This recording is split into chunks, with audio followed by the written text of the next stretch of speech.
Well, I know. So, anyway, see you, baby. Bye. All right. Are we live?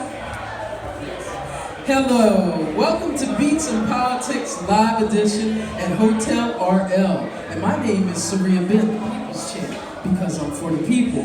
I brought up a couple guests today, a couple local activists in Harford County. Because one thing about my show, we're going to talk about Baltimore City, Baltimore County, Harford County, and PG County, if nothing else. Because those areas, to me, seem to have a lack of news and a lack of information being spread. So I want to introduce a couple of activists from the area. We have Wesyna, bringing the noise, bringing the funk. That's right. Thank you, dear Davis. Then we have April, fight the power, fight the power, fight the power, Parsons. So we're going to start off a little bit with Wesyna Davis. I will say this much. I believe that Trump is the gift that keeps on giving. Everybody gets mad at me when I say that. And I'm a Democrat. But I believe that Trump is the gift that keeps on giving to the society. He has shown what mediocre really is and failing. But I think that you can explain to us about your situation when it came to Benedict College, which by the way is an HBCU in South Carolina. So could you tell me your experience and just why this issue became so important to you a few weeks ago when Donald Trump came to Benedict College and you got an award? Okay, well, first off, I'm going to give a shout out to Lima, Howard, Marcus. Keep the mic up real close. Because actually they were on this topic before I jumped in and saw these posts about Trump coming to Benedict College, which is a HBCU. So I came late in the comments. And I also wanted to say, BC, you know. Woo! Anyway, But, so they were on the forefront of this before I even came in. And I actually went on to Dr. Rosalind Artist's page and gave my disagreements with him coming to this HBCU and how this would look in the public. So is it more about that you wanting to come as a fellow? You were an alumnus, right? You're an alumnus. I am. I graduated from Benedict College, Columbia, South Carolina. Yes, South Carolina in the house. So, is it because you do not like Trump, or do you feel like the college was being used? Let me just be straight. The college straight up was being used for a photo op. Just like the pastors who follow him, just like Diamond and Silk that follow him. Diamond. Pastor Scott, mostly, who's always out in the forefront. So Ashley Bell. Ashley Bell. Let me tell you who Ashley Bell is real quick.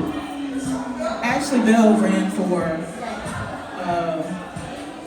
Board of Education, if I'm not mistaken, in Atlanta, Georgia, as the superintendent, I believe. I went to his page and I saw where he was a Democrat, before he flip-flopped and ran as a Republican. I mean, I see photos of him speaking in front of Tea Party Republicans. So he's an opportunist. He's an opportunist. He's a hoe. And furthermore, he works for, this is where it gets interesting, he works for Trump's administration. And he's really close friends with Jared Kushner.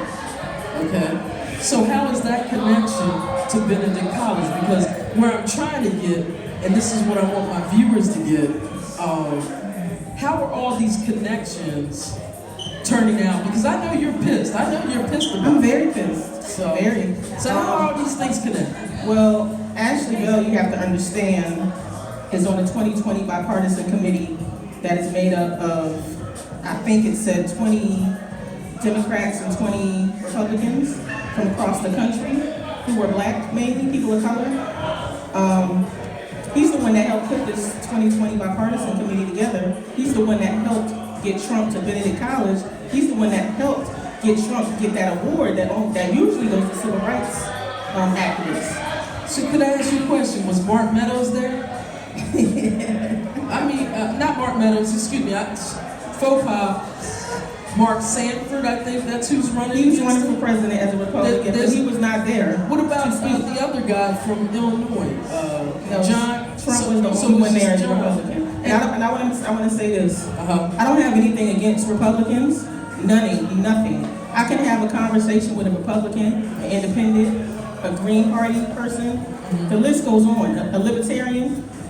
It's not that we don't like Republicans. It's that he's a straight up racist, and he shouldn't have had that place, that format to speak to black students on my campus.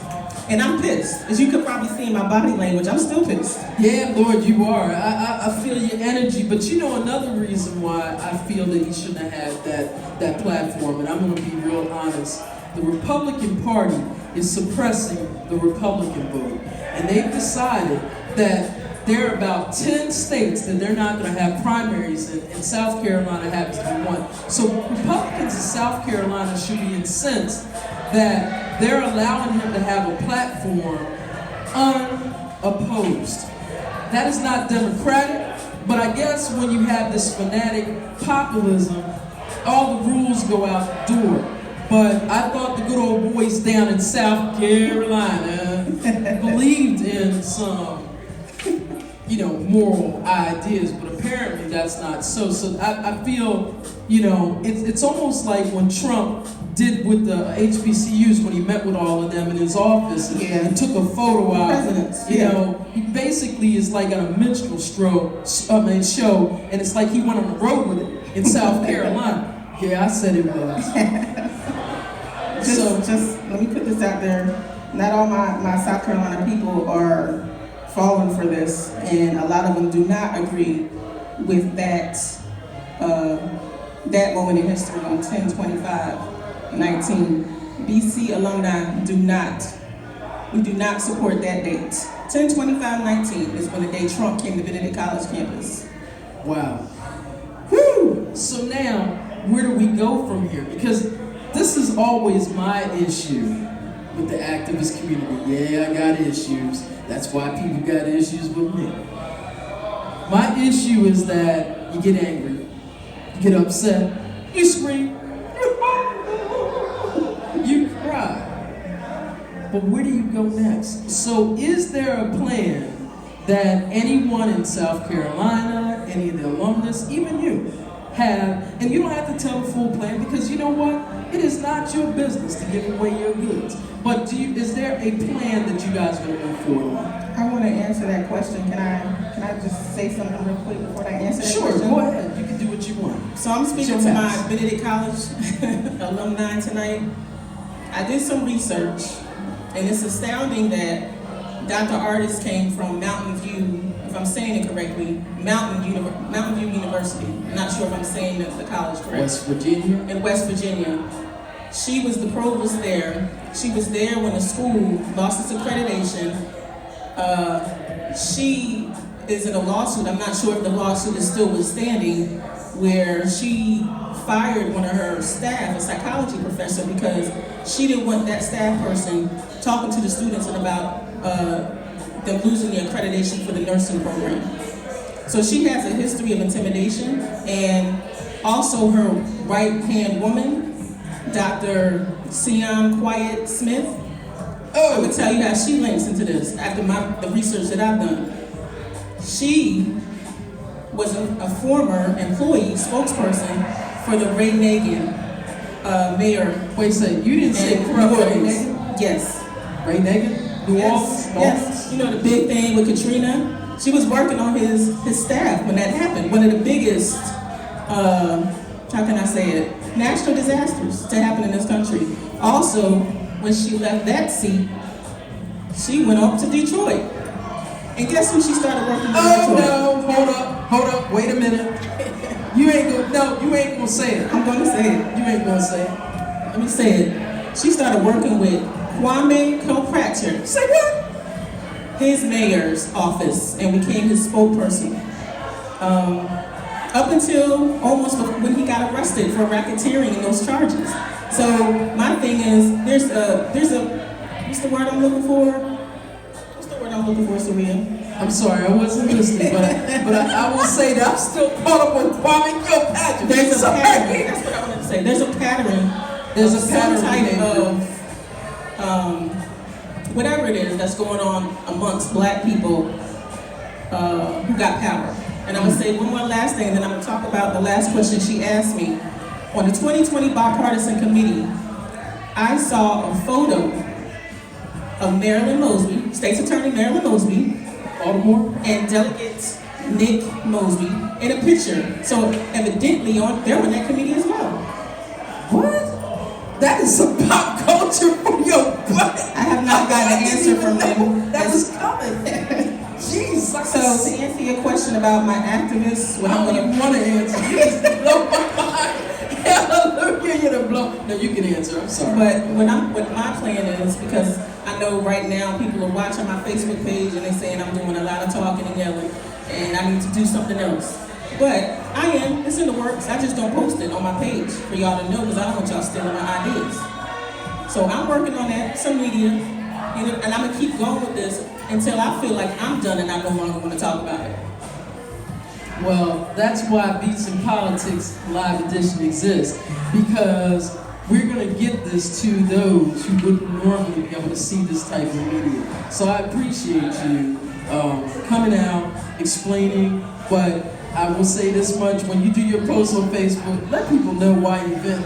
Just a little bit, because then they won't think that you just vented. Because the truth is, you sounded like 48 hours up here. She did investigating. She did criminal investigations and stuff, background checks. And I'm joking, but it's not something to be like. The fact that woman has all those connections is not by happenstance. There is something to it. Where there is smoke, there is fire, and where there's Donald Trump, there's corruption. But he's getting a whole hit today. But I really appreciate your views on that. So I'm now going to go to Miss April Parsons, and April's like, she giving me this look like, how do I top? They ain't no topics.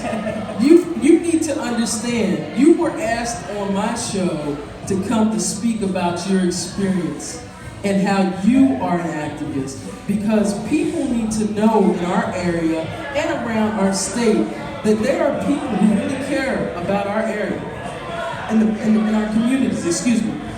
And I always hear this all the time wherever I go. Nobody cares, there ain't nothing going on. I heard somebody tell me, well, what was our next door neighbor? She said, well, what group do I join to help me with my racism? And I told her, I told her, and she chose not to. So my deal is that, and I told this to the last one, y'all are not used to talking, but you need to get used to talking so people can start listening. You get what I'm saying?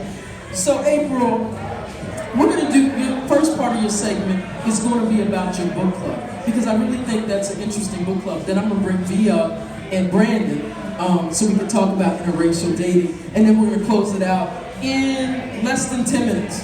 Okay, I know I've been going on, but I got content. Okay, go ahead. So how's your... So the current book club that I'm doing is, so my journey has been for a while, but I got to a point with my faith that I just realized how much white supremacy is embedded within Christianity. And so, through this journey, I would say I'm like holding on to Jesus by a thread. I'm sure. Honestly. And the Christians around me have not helped that at all. I have a few locally that really are there for me, but most of my influence, I'm in Black-centered Christian spaces online, and if it weren't for those spaces. So could I ask you a question? Since you bring that up, Black centered spaces, what does that mean? Could you kind of give an explanation of that? Sure. So Black voices are centered because in every other space it's usually white centered. Right. So, which has been imperative for me, especially listening to Black women and really just stepping back and evaluating. You know, I listen to what they say, and then I need to look in the mirror, and I need to do some self-reflection and look at that. So all that to say that, you know, it started impacting my faith, and then I saw within the Black community such a deep faith, whereas I feel like you don't have that sort of faith in the white community. I just don't believe that I have experienced that. Because it's always been linked to politics too. Right. There's always been that connection, and for power, not from a submissive reaching out, helping. I mean, but just a lot of seeking of power. And the more research I get, the more I realize just how embedded the church is with politics. So anyway, so what I wanted to do was I had realized that every book that had ever been recommended to me was pretty much from a white author. Right. Well, you know, Christianity was in Africa before it was in Europe. Absolutely. So still is in Africa, by the way. Yes. And it's not what it is in America. Trust me on that. Yes. And when you look at what Christianity has, what people have done in the name of Christianity in this country, you realize that it's a warped Christianity. Yeah, look at Kanye West. That is the worst album in the world. Jesus, the second worst thing that happened to Jesus was that album. Trust me. That's all I gotta say.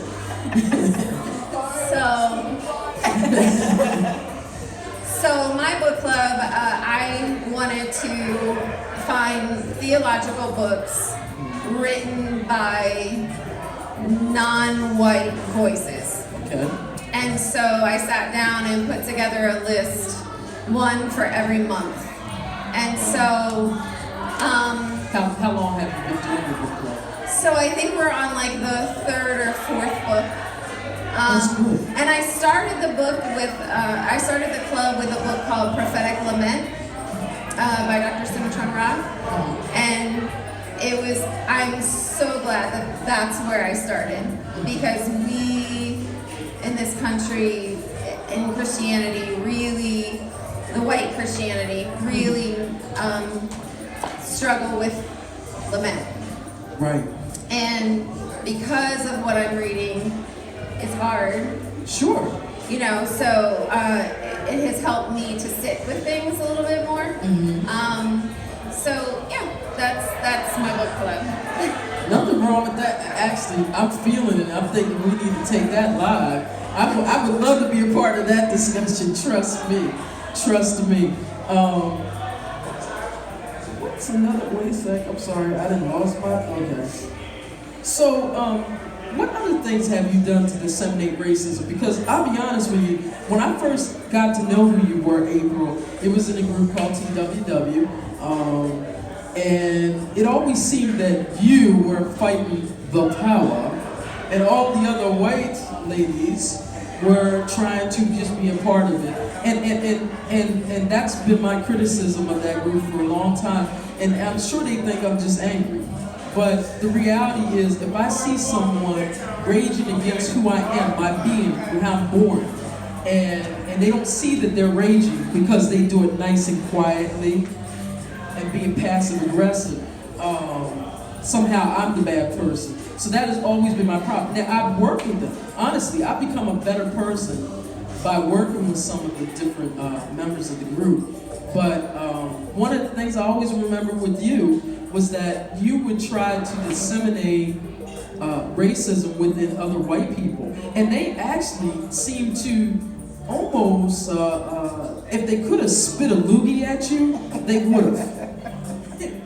Agreed. Yeah. Yeah, so one of the first things I feel like I had to embrace on this journey was being comfortable being uncomfortable. And I was taught from a place of not holding my feelings very tightly. Like, my feelings are not centered ever. And that's good. It's a good place to be. It's free. It's free, for sure. And it forces you to have some humility, and it forces you to reckon with your own missteps, your own, especially being in an interracial marriage and raising Black daughters. It was quite a humbling experience. But why did you think that you should do that? Because I've been around a lot of white women who have been in interracial marriages and dating, and never ever felt that they needed to ever look at those Black kids. And I say Black because America says they're Black, not because they're really Black. They're whatever they want to be. They're biracial, bicultural, whatever you want to call it. But America will deal with them as Black kids. Why did you feel you needed to do that? Because I've never seen really any. Think about your brother's ex-wife. She raised your nephews as white young men, and they look like us. Yeah. My journey started with Philando Castile. And there was just a lot going on that year. I was traveling a lot for work. I was disconnected from my family. I wasn't eating well. I felt like crap. And then Philando Castile was in a line of Black men being murdered. And when I saw that video, I saw my daughter. I saw my grandchild. I saw my husband. And I didn't really pay attention to the news prior to that. That was a privilege. I didn't care about politics or the news. Really? Very much so. Wow. So in that moment, I hate to say it, but I almost went into a depression just because of everything that was happening in my world at that time. And I just kind of withdrew to the point that I would just be at work. You ever just scroll, where you're not really reading anything, you're just scrolling, like Facebook? I have been living with PTSD since I was born. Therefore, I've never experienced that, so I've just always learned how to deal with it. Right. But it's interesting that you would say that. And I'm being honest with you. I probably have never dealt with being a Black person in America probably very well. I just have been. Right.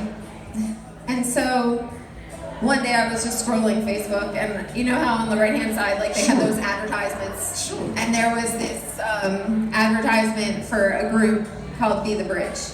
And I saw that a local friend of mine was in it, but it was Be the Bridge to Racial Reconciliation. And I was like, what is that? I don't know what it was that drew me to that. It hit you. So I just clicked on it, and it, told a little bit about the group. It was Christian-based, Black-centered, and so I asked to join the group. You had to answer some questions, and there were some rules. And one of the rules was you couldn't say anything for 3 months. You couldn't hit like or love. You couldn't respond. You couldn't say anything. Facebook needs to put us all on timeout for that. I tell you, that is good though. Yeah. It makes you really focus on that and really understand what's really going on. That is interesting. No, I'm serious. Yeah, because whiteness likes to tell the narrative. Absolutely. And so I didn't speak for 6 months. I just read and read and read. And what really hit me, there was so much. Honestly, I can't say that it was just one thing, but one thing that stands out in this moment is that I was hearing Black women tell stories about their experiences in school that my daughter had. And I had all the white women around me saying, I don't understand. What do you mean? Like, what's wrong with your daughter? And Like, then oh I my hear, God. right, like they had no idea what I was talking about, but then I hear all of these black women telling their stories, and I'm like, oh my gosh, that happened to us, that happened to us, that happened to us. And then it just like, I saw myself in their story, like our family and their stories, and then it was like this kind of light bulb went off. So you, for lack of a better term, you had a, what's the famous book with Scout? What's that book? Oh, To Kill a Mockingbird? You had like a To Kill a Mockingbird moment. What do you say to those people who will say that maybe white people, and this is definitely a question to white people, or who are European people, because I really hate to say white, because the word white to me is like black. It's a color in the crayon box, but none of us, we all different hues. They ain't no white or black. But I'll say it to the dominant class. They might have this question that you sound very humble. You sound very submissive in some respects to what you've experienced as first being privileged, and second now looking at that privilege and trying to break it down so you can actually see things in people for what they are, but based on your experience. What do you say to those people who say that they can't do that, they're not going to do that, they're not racist, they're not this, they're not that, and all this other stuff? What do you say to them about that part? Because that's what I notice, is that I see a humbleness in you that I don't always see with everybody. Yeah. I don't know. I feel like I've tried to say 1,000 things, but it either clicks or it doesn't. Like, it either matters or it doesn't. You either love your neighbor or you don't. That's really what it boils down to. So you either love your neighbor enough to humble yourself to recognize that their lived experiences are different than yours, or you do not. There you go. Well, April did hit that home run. So we're going to go to the last segment, which is interracial dating. My dear Wesyna Davis, we love you. You might as well, but you're not in an interracial dating situation. But you are in the same. But you are in the same sex. Yeah, you don't know nothing about that. But you are in the same sex. So, but I would like you to exawant. And I'd like to bring up Brandon and V. Now I'm going to tell you very little about them because they have very little that they want to tell. Actually, could you move over and just? Yeah, thank you, dear. Oh, okay. Okay. Go ahead. Sit over here, Brandon. You can sit next to me. You didn't turn it off, did you? You didn't turn it off, did you? No. Okay, don't ever turn it off. I didn't turn it off. It was on that lower thing. Lower power mode. Oh, how much power? 10? I don't know. I can't tell. Oh, it doesn't matter. We're going to be quick. It's still recording. In either case, I wanted to bring Brandon and V. They're both from New York. They are transplants. They came to our little slice of heaven down in the south. The booger down south. No, it is. Believe it or not, Maryland is the first southern state of the 13 colonies. You got to remember your history. And she's like blown away. I thought it was above the Mason Dixon. No, it's below. It's below. We're below. Mm-hmm. Yeah. And see, so she knows the history. She just didn't, because people don't assume Maryland is southern. Because it is, comparatively speaking, it seems like it's different than Alabama or South Carolina. But I can tell you it's not. It's not. But, so they came down to our little slice of heaven because where they were living in upstate New York, albeit nice, they wanted a change. They wanted an opportunity to grow and flourish. As you can see, they're in an interracial dating circumstance. And trust me, they were bumping and grinding. Wait a second, did I say R. Kelly? Okay, I ain't mean to put him on there. But they were doing that early, and I was like, man, I actually was peeping and timing on this stuff. One dance song came on, and we shook. We touched for like 2 seconds. Yeah, but I mean, it was the whole 2 seconds I was looking. So, so I was like, man, I didn't interrupt something. But I just want to thank you guys for coming out. One, Brandon is my outreach manager, so I want him to get the due he gets. He's the one who's responsible for reaching out to all the guests and all the upcoming guests. He's also, because he has a political background, believe it or not, he also is helping to get sponsorship because we want to actually move this to the next level. We want to first get on some college radio so we can try to move that and then move the needle up a little bit more. So I just appreciate and love him. I mean, and even though this is the first time I've met him in person, and I love V because she loves him.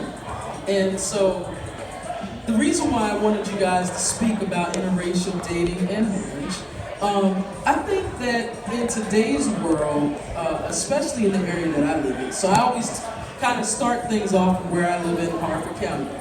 I live in Aberdeen, Maryland. It is the capital of Harford County's interracial dating scene. There are more interracial couples, always have been, but there's more races there too. So we got granddaddy and grandmama who got these mixed babies, biracial, and then will call me the N-word and don't think that they're racist. So my question. That's okay. That's not gonna work. No, it's okay. It's in a good way. We're gonna wait until we get some technical difficulties. It's just right on there. Well, no, but you know the thing is, it's in a shop thing. It's okay. It's Can you not. sit in on one of the things on the bottom? Oh, you mean that? Oh, there. That might. Okay. You got it. There you go. We good. We good. It's not So back to Right. what I was saying is that I come from the interracial dating capital in Harford County, Aberdeen. Also, where the most hoes are. Just to let you know. I mean, I don't know if that means anything, but a whole lot of prostitution goes on. A whole lot of human trafficking also goes on in my area. And people think of Harford County as the area there's no crime in, and Baltimore the area that has all crime. But I can attest to you, there's just as much crime. They just hide it. So, my question to you, in your experience from moving from New York, upstate New York, which is a racially kind of warshy area. Extremely segregated. Extremely. So first thing, why don't you explain to me where you came from, how that area is, and how you guys came to end up dating each other, because you guys have been together for 4 years. So the area we lived in, there was a river running through the middle of it, the Hudson River, and there was one town, one city that was diverse. In every other area, you could see how they structured the cities and they structured segregation into, the designs and housing and things like that. We lived in Kingston, New York, and there was clear distinctions between the different parts of Kingston and the areas that were in poverty and the areas that were not, and those fell exactly along where people were segregated, housing communities, and things like that. And that basically reflected on all of that portion of the Hudson Valley until you got to Newburgh, which was more diverse and up-and-coming area. Lots of culture was strong there, and there was a lot of good political movements and moments going on there. But the farther north you got, up until Albany, the less progressive you got, the more conservative you got. And if you crossed that Hudson River line over to, I believe it was the east side of the river, you ended up deep in conservative territory almost immediately. And it wasn't just conservative territory. These were the people who had 100 bumper stickers on the back of their car, and you wanted to call the FBI to send these off driving down the street. And I tell you, there was several cars that had violent bumper stickers, and I called the police in their car every single time I saw them. I said, this man looks violent, and you gotta get closer. Okay, all right. This man is violent, and I do not trust him. And he is near a school. Please come keep an eye on him.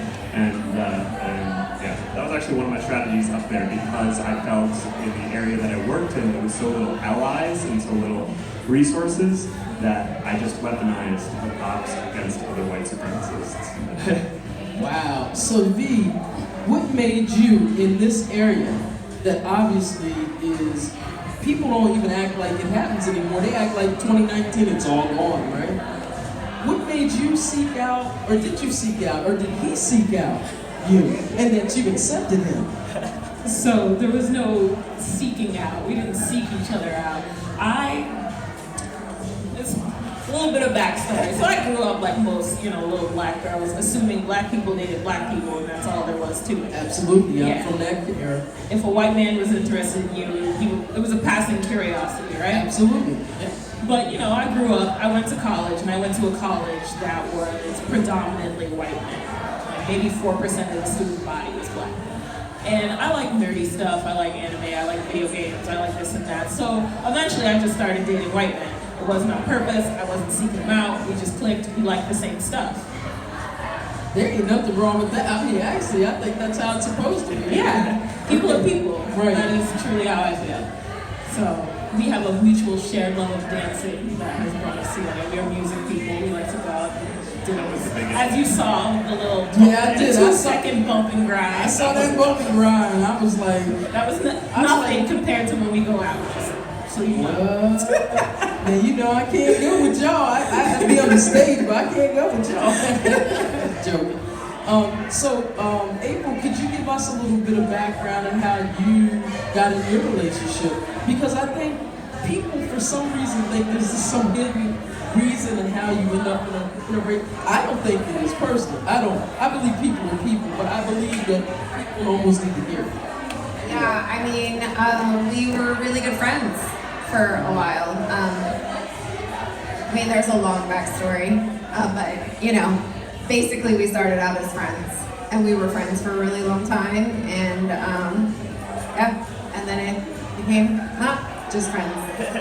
Not just friends. You said you were more than friends. Well, I'm going to tell you a story about my interracial dating, because I did actually have 2 experiences. It was the first one. His name was Steve Muzak, and I'm not joking. When I say Muzak, his last name was Muzak. If you're still out there, Steve, I still got your jacket. But anyway, she didn't even know about that. But, and there was this other guy when I was in college. For me, I don't really think it was an either or. I happened to connect with those particular people. I do like, I have my attraction to my same color, but I never really thought about it. I think I just only connected just to those 2. And I think if I would have found somebody else I could have connected with, I might have been with somebody who was white. Because truth be told, you see in our area that I don't really have a problem dealing with white people. Let's just be real, April, am I correct? Yeah, no, for sure. And I just feel like it's very common in this area. Right. Like, I grew up in Baltimore, and Right. everyone I knew was in an interracial relationship, pretty much, for the most part. But I will say, real quick, sorry, I do remember the first time that I had dated a black boy, and some people at school found out about it, and one of the girls that I went to school with, her brother had liked me at the time, and it wasn't like I wasn't in a serious relationship with either. I just went out with a guy, and then I was going out with this other guy. Just nothing, right? Right. So, when she found out, she told him that I was seeing a black guy, and it was not nice. It was a huge mess. It was terrible. And so he didn't want to see me anymore because of that. Right, sure. And I actually, a lot of my friends at school stopped being friends with me because of it. And so I do feel like that moment kind of shaped my future. Right. Because I realized, like, some people were not going to be okay with that. Right. And I wasn't going to hide it. And Because, you wanna be it. yeah, I was just going to do me. And So my next question is, since the judgment in court of Loving versus the state of, I think, Virginia, do you really think that acceptance, and not to say that anybody gets in a relationship to worry about anybody's acceptance, so understand that's my disclaimer, but there is a certain level of communal, familial acceptance that we want. Do you, and you can start from here to there, do you think that our society has actually gotten better? Because I can say, in my opinion, I don't think so. I don't think so. I think people just don't say stuff to people anymore. That's all.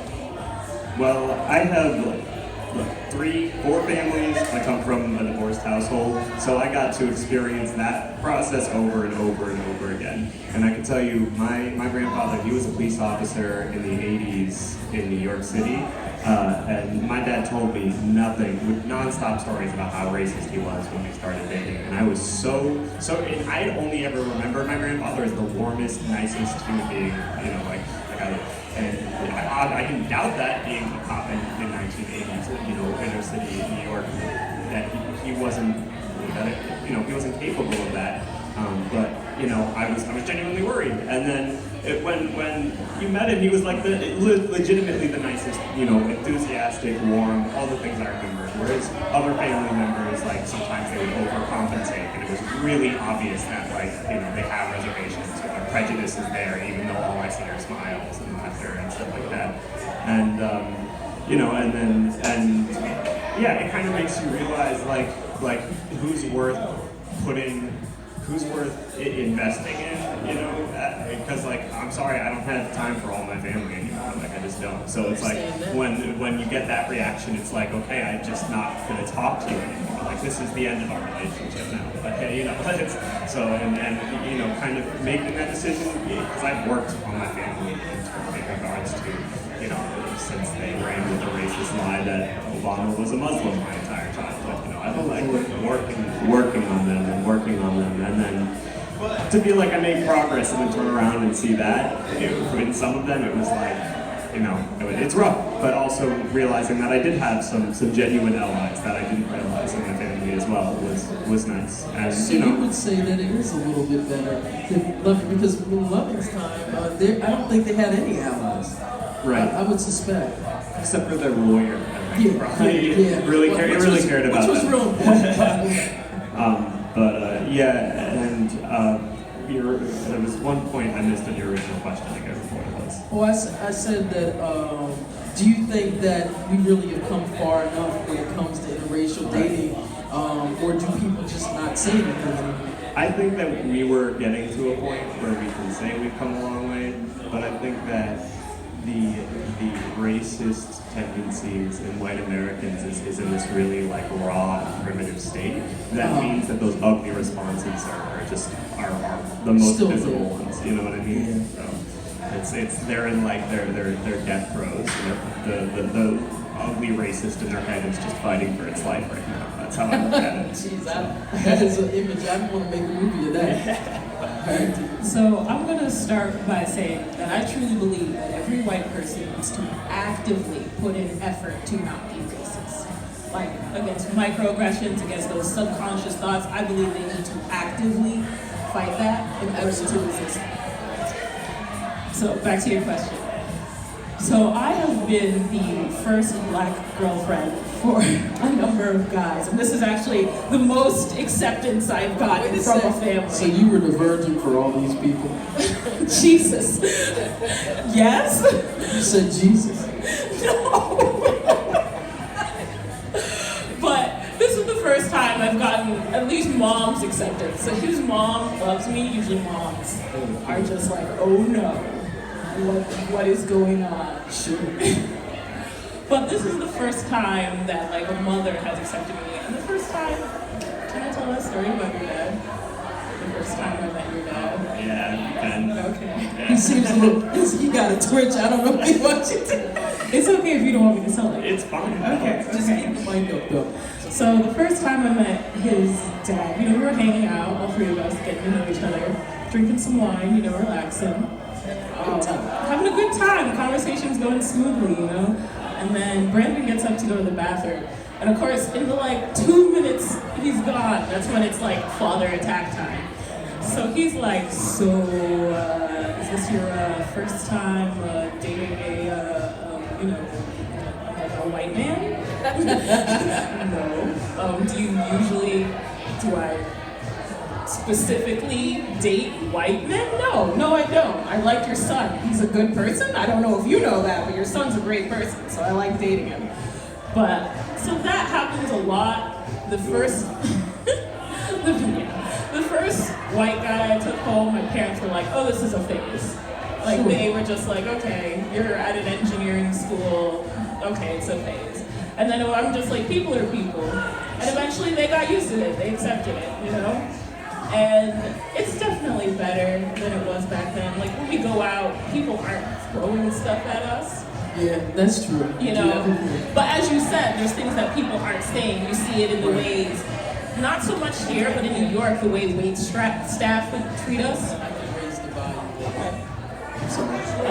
You don't see it so much here, but in New York, the way like wait staff would treat us, or the way people in the restaurant would kind of give you that look when you come in the door together. Right. But It was so here. distinct. It was. It was like, oh, it's one of those establishments. Okay. Like, oh, But you know what's so funny?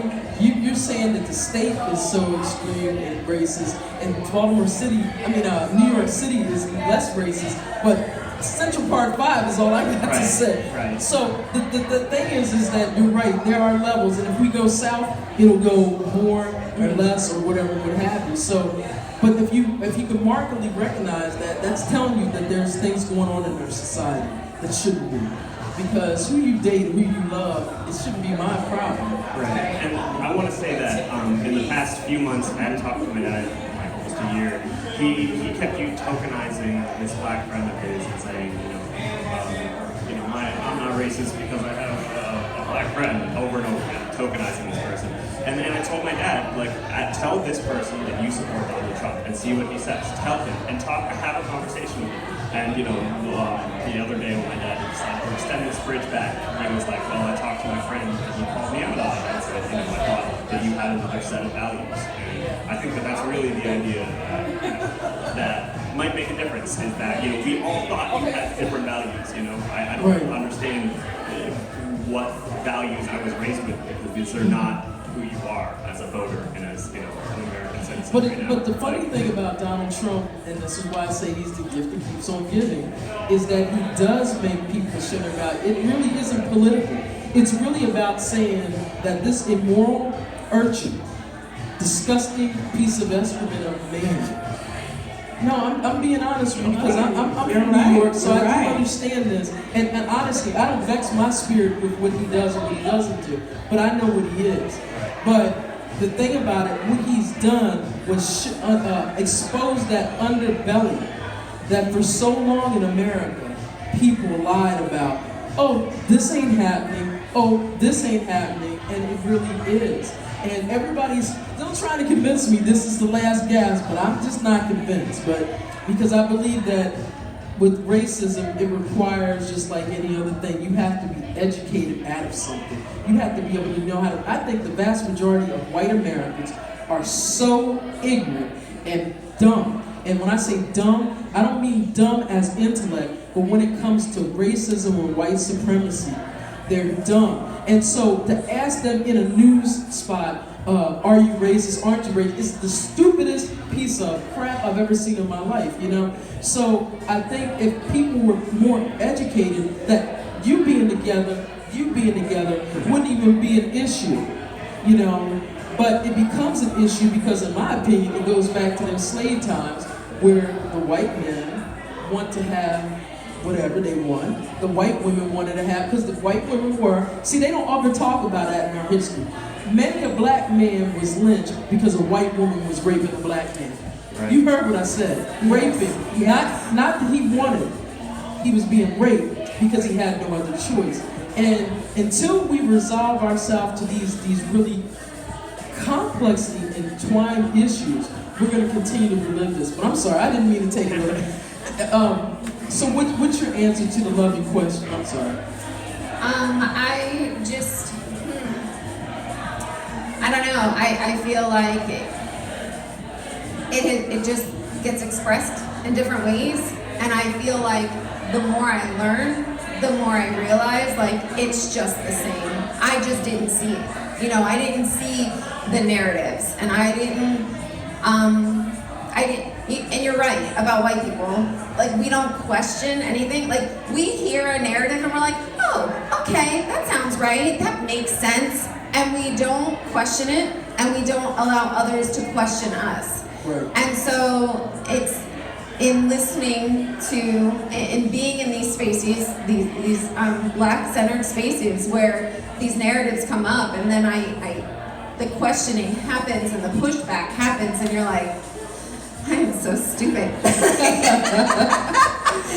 Like, how did I fall for that? And I thought I was intelligent, you know? There's a lack of critical thinking. There is. But in how racism is expressed, I don't feel like it's changed. I just feel like, especially as someone who has learned how it's expressed in different ways, and now it's like all the people who, you know, the dining room table racists have become, it's now overt. It's okay and acceptable to be overtly racist, but it's really all of the covert ways that are the most problematic. I mean, it's the daily microaggressions, it's the systemic issues, the institutional issues. It's so deep, and we're swimming in it and we don't even know we're wet.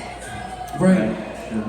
And the crazy thing is, like, half the Trump supporters in my life and half the conservatives in my life think that they are the most discriminated population of people in this country. It's insane. I had this conversation like every other White day. men Like, have you are not so discriminated hard. against. What is? If you lose your job because you're talking about Donald Trump, it's because you sound like a jerk and no one wants to be around you, and it's not good business. Well, there's that.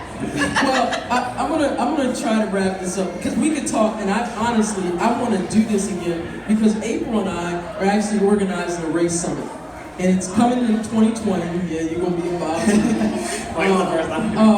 And the key is that we're not going to have it in the way that I've always seen it, which is a bunch of lecturers, and it's going to be a participatory situation. And if you're coming to this thing, expect to be outed. If you're gonna, and if I call you racist, don't be mad. There's worse things to be called. I've been called a racist. In fact, I probably have been a racist because I've been born in a country that only teaches me racism. So it's not something that we have to worry about. But I will say this last thing. There's one show that is perhaps one of my favorite shows. And I'm always a deep analyzer of all the things I see. In fact, my girlfriend always thinks, like, how did you see that? But I do. The Sopranos is perhaps one of the most racist shows that was ever made. But what I love about it is that it's so authentic to what happens in New Jersey and parts of New York. That was my experience in the 70s in New York growing up, was that the Mullions and the different names that they had, yet they wanted an influence. Oh, this is my black friend over here. You know, the same like attitudes. And I laugh at the show not because it's always funny.